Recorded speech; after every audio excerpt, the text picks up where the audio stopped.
Never seen a lame man walk. Never heard a dumb man talk. Never seen a blind man see. I promise you will change his name. Never seen a canceled debt. Never seen all the poor get fed. Never seen a prisoner set free. I promise you will change his name.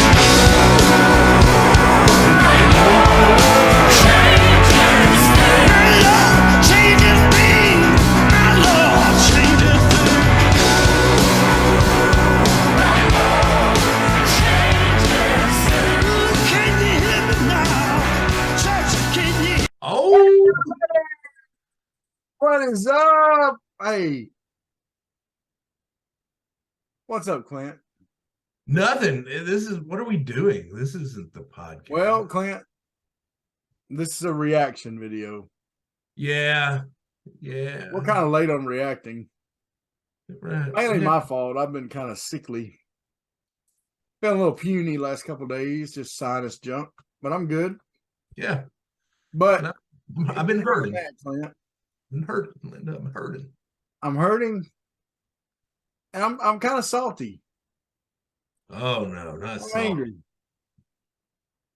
Well, we'll get to the game stuff that makes me salty here in a minute. Yeah. But I just had my lunch at Taco Bell. Oh no. Okay. And one of the things I got was the nacho fries. I do love the nacho fries. Okay. And the thing with the nacho fries, they're fries. Right. With nacho seasoning on the fries. Right, yeah. Right. And then you dip them in nacho cheese. Oh yeah, or they have other dipping sauces too. But... yeah, they have other dipping sauces too, but I get the nacho cheese. Yeah. When it comes with it, right? I haven't had them since they've had them back. I don't eat at Taco Bell very much. So I go to lunch. First of all, we got a new Taco Bell in Fordyce. And, you know, when the new place is new, they're busy. Busy, right? I get my nacho fries. I look at them. Clint, can you see that fry? That looks like a plain fry. Does that have the hint of nacho cheese on it? No, that looks like you got that at Wendy's, bud. Yeah. It's got no nacho. It's just a fry. And a kind of greasy fry at that. It's just a fry, Clint. No nacho fry. And I asked the girl, I pulled one out because I looked down in there and they're like, you know, because the nacho fries are kind of a red tint. And these are like shining yellow out of the bottom. Yeah, no, I had them the other day. They're not, I mean, they're pretty good, but that is a regular. Normally they're like that reddish color, right? Yeah. Like a Doritos. And I look down in the bag and these are shining up at me like a dang flashlight in the bottom of my bag, like yellow. I'm like, I pulled one out and I look at the girl. I said, "Are y'all not seasoning these?" And she looked at me and said, "I don't know." And he just slowly closed the glass. Anyway, sorry. You know, one of the most terrifying moments of my life. It actually wasn't that terrifying. I'm over exaggerating as we do on radio, podcast, whatever you want to call this form of media that we're on. But we'd done a wrestling show, and I was riding with Lynn Johnson, as I often was. And we stopped at the Hardee's, and they forgot his Frisco burger. So we're pulling off, and it's the middle of like a 5-way intersection. Of course, it's pretty late at night. Yeah. And Lynn's like, "They forgot my Frisco burger." And like he does like a 180 just right there at the intersection. Like, whee! Yeah. It's like bullet, like hubcaps come flying off, and there's smoke coming out of it. But, you know, it probably was pretty tame. But in my head is like, oh, that is terrifying. Don't become between a large man and his fast food. That's right. Is the and Clinton, that's one thing I've learned to live with. I live down in South Arkansas. There's not a lot of competition down here. No, there's not. No. There's not like, you know, like up in Central Arkansas, you know, if that Taco Bell does you bad, you got 1,000 other fast food places you can go to.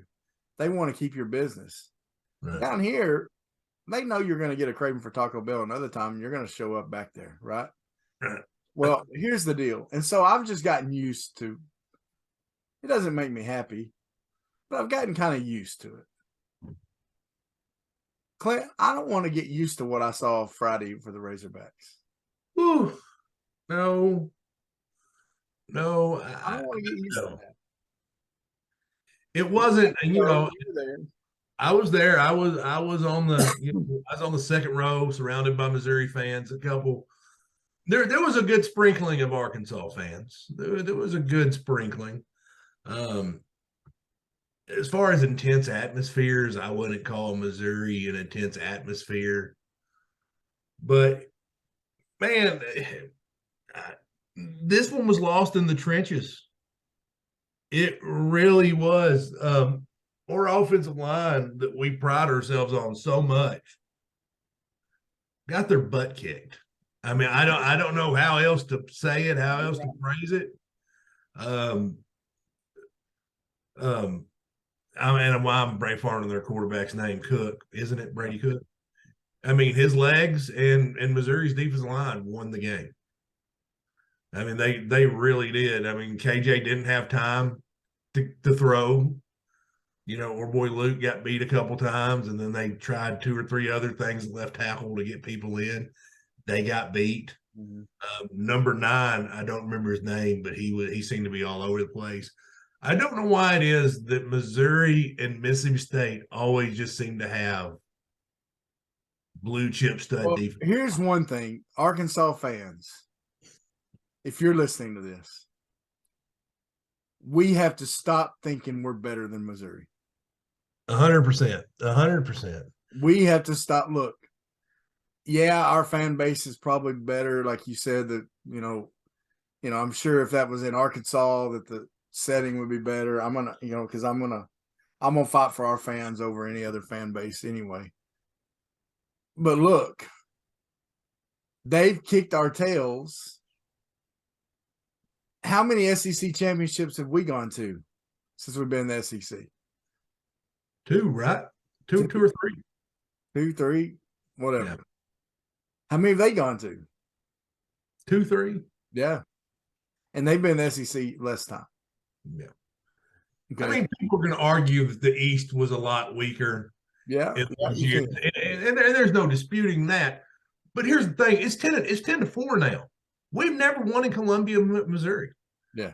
We've never won, and it's not like going to Tuscaloosa. It's not like going. And the only time we beat them in Missouri was in St. Louis in 1944. Yeah, it's guys. Here's the reality: is I don't think Missouri's ever going to hate us as much as they hate Kansas. I'm telling you, them fans hate Kansas. They hate Kansas, but they also Drinkwitz wanted this one. He did, and it's not just for bowl eligibility. But you nailed it on the head. We seem to be like, oh, thank goodness, our cross division permanent rivals Missouri. Well, and we don't want them as a rival because we think we're better than them. We want our rival to be LSU. Look, that's the same way LSU feels about us. Okay, and let's not be hypocrites. Yeah. Okay, and as many good wins as we've had against LSU, Missouri's had more against us. No, they have. That's one of them games we're gonna have to start taking seriously. We have to. I think as fans, as we need the team to. Now, Travis, let me ask you this: there was a lot of times the Arkansas LSU game, it came down to it meant something. Yeah. It was the Arkansas Missouri game hasn't meant a lot. That's true. Yeah. I mean, it hasn't meant. I mean, you're playing for better bowl positioning. Really,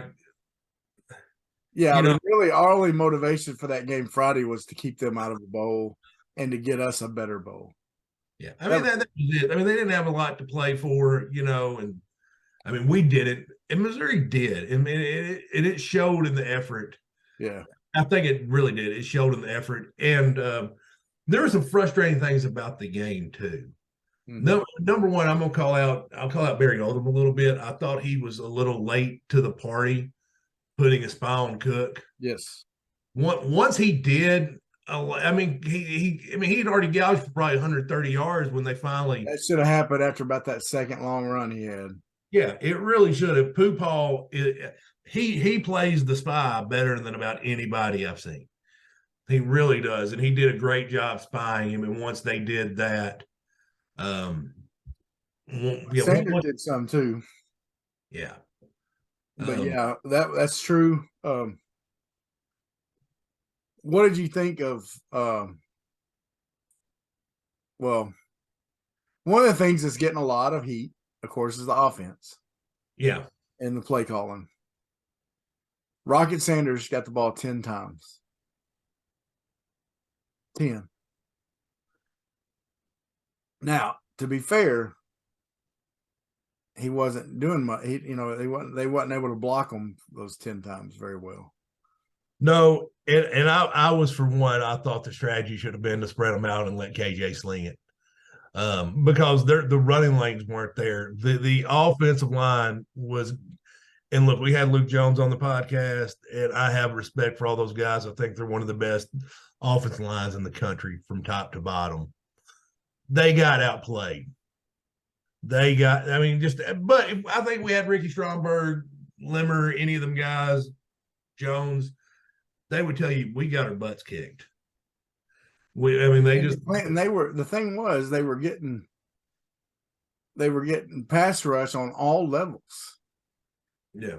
They were getting pass rush up the middle, so KJ couldn't step up into the pocket. And then they were getting to the outside, so he couldn't leave the pocket. Yeah. And so he was just stuck. And KJ made some good plays. Yeah. I mean, there was nothing. I mean, his one interception, that guy made a good play, and KJ was trying to make a play out of nothing. I'm not going to fault KJ for that interception. KJ Jefferson played a heck of a game. But now here's the other question. Sure. A lot of heat is falling on Browse. It is. Look, and we've already had my man Crush get fired. I'm sure we're going to discuss it at some point. Here's the long. There's a lot of heat on Browse, and yeah, it's like you said, they should have figured out a way to keep, and they did towards the end of the game, was keeping a running back in the backfield, the chip and all that, and help. It wasn't helping. The offensive line was getting beat that bad. I thought he did the cutesy quarterback sneak with Trey Knox. Everybody was ragging on it. I personally actually kind of liked the play. If it worked. And here I want to just kind of give some levity to that. Yeah. That's a play you put in probably a few weeks ago when you don't have KJ back there, right? Yeah, probably so. More than likely. I mean, you may have had it in before that, but that's a play that you think you're going to run. Normally, you would let KJ run that, okay? But you think, okay, but then you probably run it in practice, and it probably works pretty well. However, look, Stromberg, I'm not dogging him. I'm really not dogging him. No, it is what it is. On that play, he double hitched the snap. He wasn't ready for it. He was ready for him to go to another play call. I think because, and Pittman said in the press conference that they had it defended very well. But that's one of those calls. If it works, then everybody in the country is talking about what an offensive genius Browse is. Yeah. Everybody, we're talking today about Browse is an offensive genius. Look at that play he called. Look at the guts of Sam Pittman to make that play call. If it works, when it doesn't work, it's cutesy, it's stupid, all the different things we're hearing. Now, my problem I have when that goal line stand is you have the ball on like the 3-yard line or whatever they had it on. Yeah, you had first and goal from the 2. And Rocket never gets the ball. Yeah. In that series. And there were some things, and I think Pittman had been listening to the fans a little bit too much too. But I really think in this game, Pittman got away from who he was. And let me elaborate on that. Pittman has been aggressive to a fault. aggressive default. So there you are. I think it's a touchdown's going to do you a lot more than a field goal. It is. You need the touchdown. A field goal, you can take it. So even then, it's 4th and goal at the 2. You have KJ Jefferson and Rocket Sanders. Now, Greg, they have showed you nothing all day that they could, but you got to go for it, in my opinion. I would not have kicked the field goal. I get the thinking, but I would not have kicked the field goal. And the other big decision I've second guessed Sam Pittman making was it 3 minutes left in the game? It's 4th and 8. Yeah, but once again on that, if your defense gets a 3 and out, you have over a minute left for and a timeout for KJ to move the ball down the field. Yeah. And I want to give Drinkwitz credit. That 3rd and 5 pass play he called was a brilliant call. Yeah. I looked to Eli and I looked to the Missouri. I said, that was a good call. Yeah. I said, they took guts, and that was a good, because that's one of them. It's like the quarter. It's like the sneak with Trey Knox. If that works, it's brilliant. If it doesn't work, you're a donkey. Yeah. And that's one of them go for broke calls, and that's trusted players. And so yeah, you got to give Drink credit because he had to sign off on it. Yeah. So but now it's that. So there's some other stuff with the game too. You had the Slusher drama. Yeah. Do you think that affected the mindset at all? I think there's something going on in the locker room that's affected their mindset these last few games. Yeah. There's obviously some drama. I think. I don't know, and I'm not for sure, one of the rumors out there is that Slusher was not happy that the coaching staff didn't back him and Brown once that video came out of their arrest. Now, if I'm Pittman, I also am not making public statements on that until there's something officially legally. And then if I need to apologize, I'll apologize then. But it's not like he's put out public statements dogging them either. He hasn't. He just, because all he said is, look, even before that, whenever they were suspended, he said, he didn't talk about their actions. He didn't talk about anything. He just said, they're suspended. They're gonna do some work for us, and then they're suspended for the game. He didn't. So I can understand if I'm Slusher and I feel like, okay, look, you have proof that I didn't do anything wrong and that possibly Fayetteville police were in the wrong on this, then I would want to be defended. But I feel like Slusher didn't give Pittman the chance to do that. But anyway, however that ends up, okay, we don't know how that's going to end up. But the problem is, I think that just brought about more problems in that locker room, and the mindset in that locker room just not being what it should be. No, and there's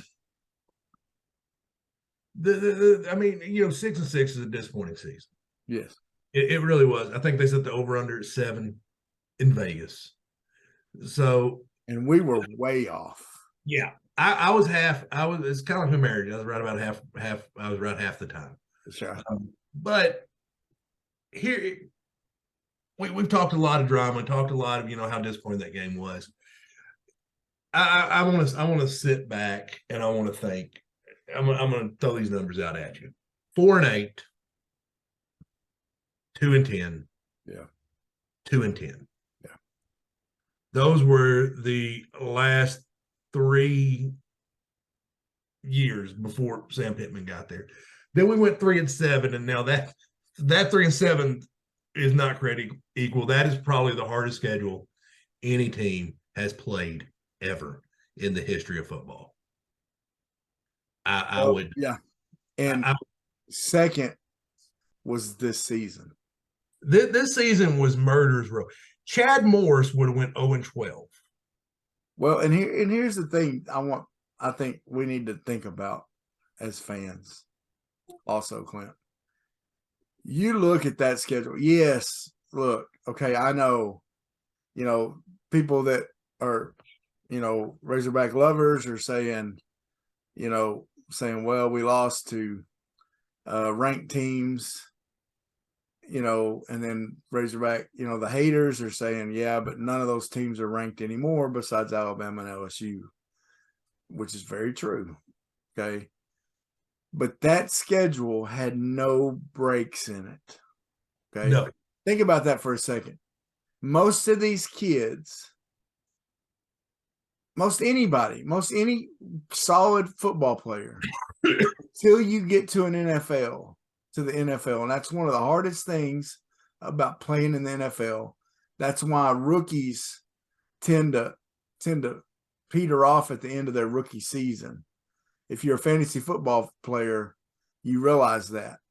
If you have rookies that are giving you a lot of points at the beginning of the season, don't count on them toward the end of the season, because they're not used to being up against awesome competition every week. Okay, because there's games you can coast in there, right?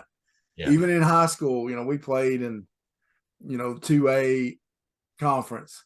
We had the Lamars at that time and Perryvilles, right. The Mountain Views, teams that we could go into, and even as backups, we'd be like, okay, we're going to get to play in this game. Starters would be like, okay, if we put in a good first half, that'll be it for us. And then even then, we're just going to have to go through the motions because we're better than these guys. Right. Yeah. 100%. And there was not there. You're like, a lot of people, they'll get to the end of the year and they'll look at the SEC's bowl record and be like, oh, they're not that great. That's easy. Taking a month off, getting ready for a bowl game, that's easy. Go to Auburn, then turn around, host Alabama, then host LSU, then go to Columbia. And whether some of our games, look, Missouri State should have been that way. We should have been able to coast through Missouri State. We should have been able to coast through Liberty, especially now what they've done since then, right? We should have been able to coast through those games. But Clint, we couldn't. And that's the thing. They had to go out there and play hard for 4 quarters of every one of those games. And our starters had to play hard for 4 quarters of every one of those games. And the backups didn't get a lot of playing time unless the person in front of them got hurt, because they had to be out there for 4 quarters of every one of those games. And by the end of the season, man, it is hard mentally to stay zoned in when you've put out the effort they've had to in those games they did this year. Yeah. So I'm disappointed, but I ain't giving up on it. And I think I think you saw, like, Walker, the strength and conditioning coach, Walker has been terminated. Listen, and the reality is of this gig, it is one of the few jobs you have where every move you try to make to improve your team and your situation, someone is out there trying to thwart what you do. Yeah. You're texting this kid. In the meantime, someone else is also texting the kid saying, don't go to Arkansas. You come up with a great play. Someone's trying to come up with a way to stop that great play. Yeah. Every move you make, someone's trying to stop it. And every one of them, and when you're in the SEC, everyone's at the top of their profession. Barry Odom is a great defensive coordinator. We get mad at him sometimes, thinks he don't make good decisions, but he is a great defense coordinator. Same thing with Kendall Briles, great offensive coordinator. People are out there trying to thwart everything they do. But we also need to remember where we were. Yeah. We Travis, how nice is it to be sitting here going to a bowl, albeit the Liberty Bowl, the Texas Bowl, not where we want to go, but we're disappointed and we're going to a bowl. Yeah. And we're not disappointed and we lost to Western Kentucky by 40. Well, I was watching Cadillac Williams press conference after the Alabama game. You know, we're not Auburn. We're not disappointed not going to a bowl game, and figured out who our next coach is. Yeah. So there's going to be changes, right? Oh, for sure. You're going to look. You're going to look Monday, at commits, and you're going to flip some. This week, you're going to have transfer portal going crazy. Okay, it's going to be going nuts. There's going to be lots of craziness happening this week. What do you think's going to be like? Who are going to be some people you think are gone? What do you think some of the changes will be? I do think Malik Hornsby's going to be gone. I do. Obviously, Miles Slusher's already hit it. James Joyner's already hit it. You're gonna have to worry. You got to look on the offensive line. St. John, and I hate to talk about the kid because he just got that arrest that it's got to be hard. But that was a weird thing. There's been a warrant out for him for 14 months. Yeah, they're just now serving it. That's so. weird. It is weird, but you got to think but he's played in every game, at least on special teams. So I mean, who knows? You would think he'd have a good chance to hit the portal. Man, it's always, that's what gets it, is you never know, because there's always a Mike Woods, Joe Fouché that you don't see coming. Yeah. I read a rumor from a guy on Facebook, and that's my source, that apparently Jacoby Criswell's coming back to Arkansas. Yeah. Now, well, yeah, I think that's, so, but at the end of the day, who really knows? Well, a lot of what happens. What about coaches?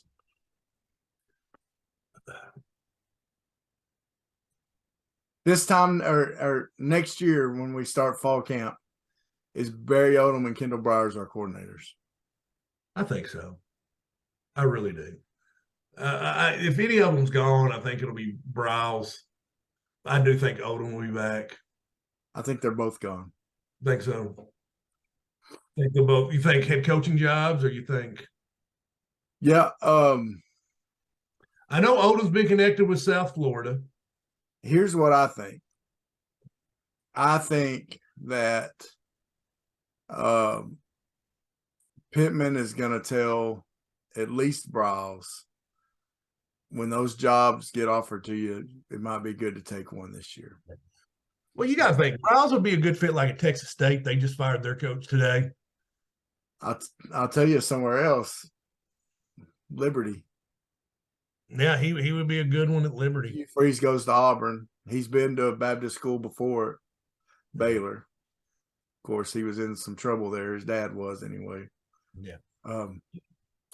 So another but he can wade through those waters of a Christian school like that. There's some private. And Odom's been connected to South Florida. Yeah.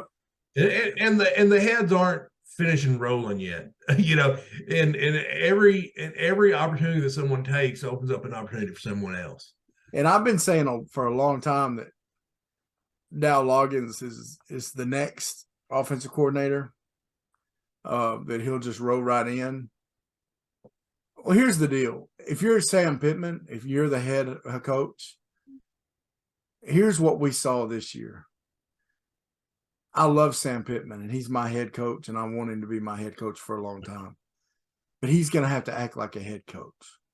Yeah, I agree. Part of acting like a head coach is knowing when to fire just as much as knowing when to hire. Well, and he's proven. In fact, you talk to people, and like entrepreneurs and, big time, business people, they say what's most important is knowing that you fire someone at the right time than who you hire at the right time. And so look, as bad as our offense was, our defense was just as bad at times. Yeah. We complain about our offense because of the cutesy plays. Look, our defense, and it's the same problems every year. No. It's the same problem. It's bad tackling. and guys not being and where they're assigned to be. And it's the same. We keep excusing Barry Odom because he was a former head coach. I have. But the truth is, if we go by what's on the field, our defense is one of the last in the NCAA in pass defense. Okay. That's someone needs to pay for that. Okay. And I'll tell you another one that's maybe surprising. Our offensive line should have been much better. And Clint, all those guys starting on that offensive line were not recruited by Sam Pittman. They were not. Those are Chad Morris's players. Yeah. That's we talked about is such a good offensive line. Kennedy, as much as Sam Pittman talks about him, as much as he was up for the Bros Award last year, folks, don't be surprised. Just like you and I were shocked when Walker's head rolled, when he got taken out. Okay, especially look, y'all. We talked to these players we've interviewed. To a person, every one of them, Clint has asked about Walker, and they've praised that man and talked about how important he was to that team and is to that team. And now he's gone. Don't think that anyone is safe. No. Just because Pittman and Odom like to walk together, don't mean he's safe. No, and Sam Pittman has proven, in his short time there, he is not scared to fire anybody. He's just not. Well, Travis, we wanted to do a quick reaction video just because, I think we wanted to talk it out. And we got our big interview tomorrow with Dave Jordan coming up. Yeah, check it out. We'll put that out tomorrow. It'll be a good time. He's a longtime pitching coach for the Razorbacks under Norm DeBryan and Dave Van Horn. So I'm excited about that one. And folks, look, we're still going to a bowl game. We're disappointed, but I don't think we're not quite ready to jump off the bridge yet. And I'll tell you something, let's bring everything back to level for you. Okay. Because of this podcast and because of some good friends of ours, we've been able to interview a good handful of players this year.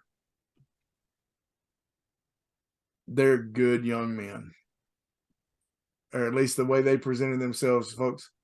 We sat and talked to them for an hour. Okay. That's more than just what they're doing on radio stations and stuff like that. We're really, in that time, we're really getting to know them. And then we're talking to them before the podcast, before we start record, and after.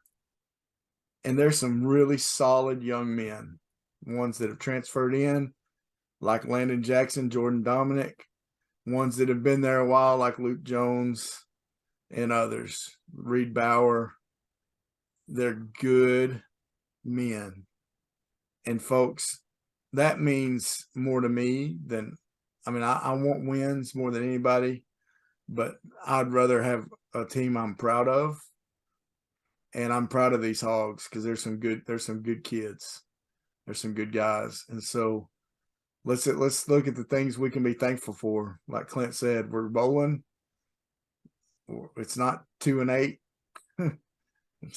Or 2, whatever. Yeah, 2-10, yeah. 2-10. It's not the Chad Morris years.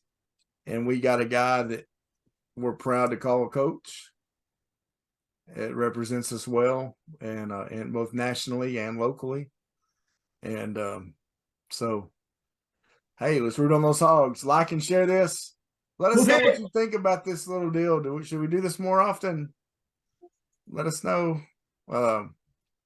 If you like our little response time and everything. So, Clint.